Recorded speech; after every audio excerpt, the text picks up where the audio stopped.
How fares your battle? The gods are moving against Weishaupt and the Grey Wardens. We've heard rumors the Darkspawn are being led by an archdemon. And you have questions? I need to know how archdemons relate to the gods.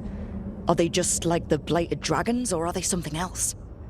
I also need to know how to deal with the gods if they show up at Weishaupt. I propose a bargain.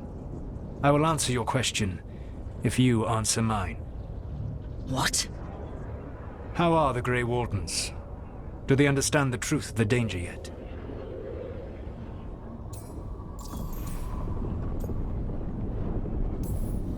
We've been through this already. You agreed to help me. What did you think my help would look like, Rook? I need to know that you are prepared.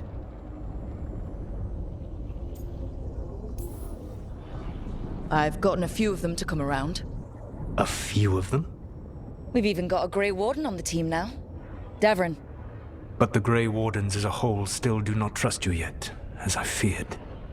We're making progress. When I asked why you should be trusted to lead the fight, you said that nobody else was doing it. That sufficed for me, but you will need more to convince the Grey Wardens.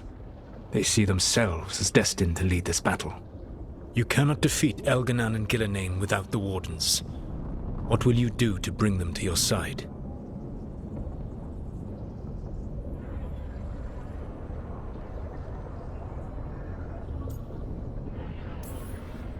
All I can really do is keep trying to get through to them. Have you ever ridden home in a wagon and felt the streets go from paved to dirt beneath the wheels? The horse is slow, and everything grows quiet as you're near home. What do you call that feeling? I don't really have a word for it. No, you do not. Elganan destroyed that emotion. He burned it from the mind of every living being. There were spirits of that feeling, just as there are spirits of joy, or fear, or despair. I begged them to fight. What happened to them? They waited too long. Without the emotion in this world to focus on, they faded until nothing remained. When you grow quiet, it is a part of your soul reaching for a feeling and finding emptiness. Because I failed. I understand. I'm not going to fail. How? What will you do?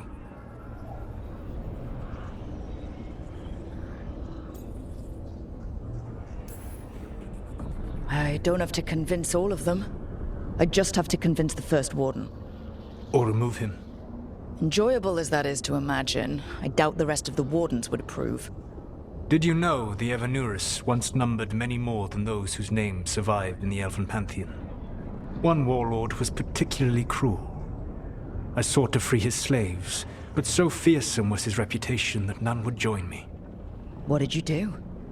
I made people laugh at him. How did that help? For 12 years. Every sound near him, from whispered pleas to shouted oaths to crackling fire, all became mocking laughter. His mind broke under the ridicule, and when he fell, his slaves rose up and joined me. I doubt laughter is going to work on the First Warden. If not that, then what? Whatever it takes. Easily said, but it will have to be enough for now. You have answered my question, and I owe you an answer in return. Yes. The old gods of Tevinter, the archdemons. There never were Tevinter gods. The archdemons, as you call them, were always merely the weapons of the Evanurus. All right. Let's hope we can find the gods before they find their weapons. Unfortunately, the Dragon Thrall's life force is bound to the Evanurus as both power and protection. You will not be able to kill or likely even harm one of the Evanurus until their Dragon Thrall is slain.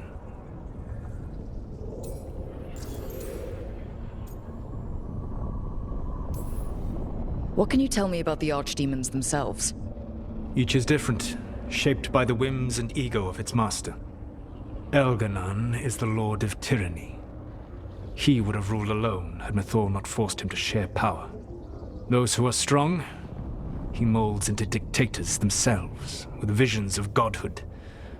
Those who are weak, he crushes. His archdemon reflects him. It is huge, to feed his ego, the epitome of dragonkind, bent to his will.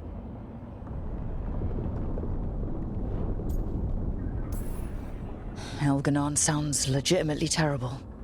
He is cruelty and arrogance personified. All of the Evanuris were flawed, but he made all of them worse.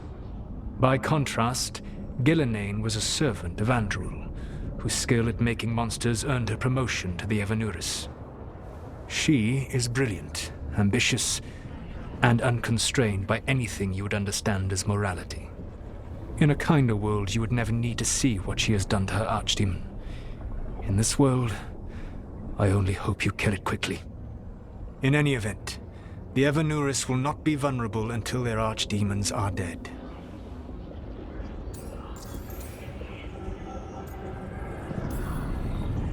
The old stories of the Tevinter gods have them whispering in the dreams of ancient magisters. How did they do that, if they were just tools of the elven gods? The archdemons were once high dragons. The Evanuris bound them as a source of power. When I imprisoned the gods, their dragons remained free. That was my mistake. How so? I never bound a dragon to myself, for I believed that to enslave another creature was immoral. As such, I did not understand the power that connection gave. I thought the prison I had made was perfect. But their dragons were the conduit through which they spoke to dreaming minds.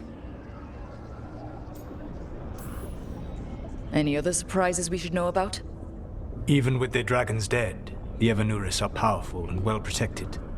You will need to use my dagger, the one you recovered.